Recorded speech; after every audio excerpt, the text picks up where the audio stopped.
Mga ka-A to Z, malaking tsansa ng maging bagyo sa susunod na 24 na oras ang binabantayang low pressure area.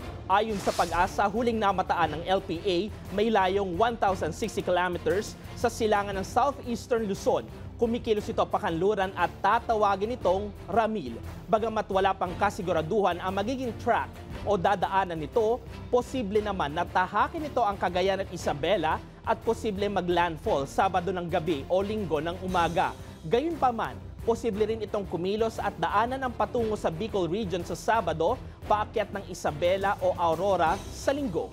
Samantala, patuloy na nakakaapekto ang easterlies o mainit at maalinsangang hangin mula sa Pacific Ocean ang nakakaapekto sa malaking silangang bahagi ng Luzon at Visayas. Patuloy na mararanasan ng maulap at maulang panahon, partikular na sa Cagayan, Isabela, Aurora, Nueva Vizcaya, Nueva Ecija, Quezon, Metro Manila, Rizal Bicol Region, Oriental Mindoro, Marinduque, Romblon, Aklan Capiz at Eastern Visayas.